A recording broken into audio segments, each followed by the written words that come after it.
मुख्यमंत्री धामी पब्लिक से कनेक्टिविटी बढ़ा रहे हैं या फिर पब्लिक के बीच पब्लिसिटी कर रहे हैं, ये सियासी सवाल उत्तराखंड की फिजाओं में तैर रहा है। धामी जब उत्तरकाशी में थे देर रात, तब उन्होंने रात में एक चौपाल लगाई, लोगों के बीच बैठे, उनकी समस्याएं सुनने का दावा किया और समस्याओं के समाधान की बात भी कही। और इसके साथ ही जब धामी जनता के बीच बैठने लगे, तब वहां धामी की तारीफों के पुल भी मच गए।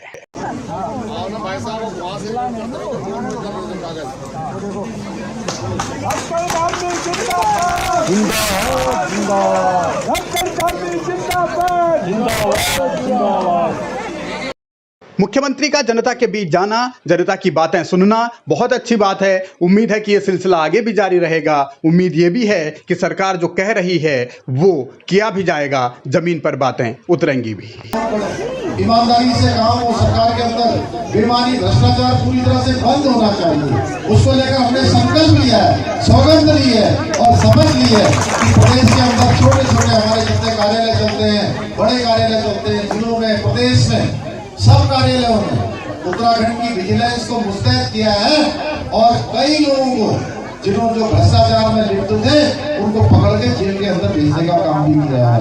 लोगों का हमारे दफ्तरों में काम में कोई रुकावट न हो, किसी प्रकार की लेट लतीफी न हो, कोई किसी से कुछ मांगने से, कुछ देने के लिए, कुछ लेने के लिए कार्यालयों में काम न करें। इसके लिए 1064 एक नंबर भी विजिलेंस ने जारी किया है।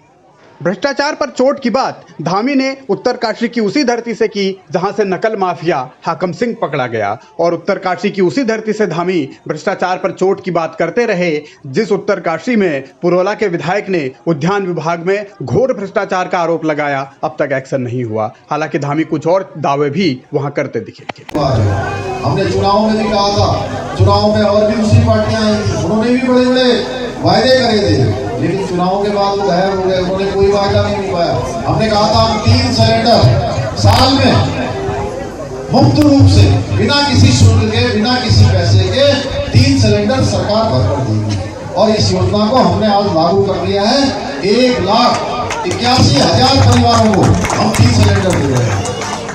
बीजेपी अब मिशन 2024 की तैयारी में है, यानी लोकसभा चुनाव के लिए कसरत कर रही है। इसीलिए मुख्यमंत्री जनता के बीच भी जा रहे हैं। लेकिन बड़ा सवाल यह है कि मुख्यमंत्री अकेले अकेले क्यों चल रहे हैं? आखिर उनके साथ मंत्री क्यों नहीं, उस जिले के प्रभारी मंत्री तक नहीं हैं? सवाल यह भी है कि इस तरीके की स्थितियां आखिर क्यों हैं? देर रात मुख्यमंत्री एक होम स्टे में रुके, आधुनिक सुविधाओं से लैस ये होम स्टे, यहाँ मुख्यमंत्री ने रात बिताई और सुबह सुबह जब उठे तो फिर वो खेत में पहुंचे, वहां ट्रैक्टर चलाते हुए दिखे, मंडुआ की बुआई करते हुए दिखे, और ये भी उन्होंने एक जनता से जुड़ने का जरिया बनाया। और सवाल यही है कि ये पब्लिसिटी है या फिर इसके जरिए कनेक्टिविटी बढ़ाने की जनता के साथ कोशिश की जा रही है। जो भी हो, लेकिन सवाल तो ये उठते ही हैं कि अकेले अगर मुख्यमंत्री चल रहे हैं तो फिर दूसरे मंत्री क्या कर रहे हैं? क्या मंत्रियों की कोई जिम्मेदारी नहीं है? सवाल ये भी है कि जो दावे और जो बातें कही जा रही हैं, क्या धरातल पर भी उनको परख रहे हैं मुख्यमंत्री, या सिर्फ लोगों के बीच जाकर उनकी समस्याएं सुनना, बातें करना, यही तक सब सीमित है?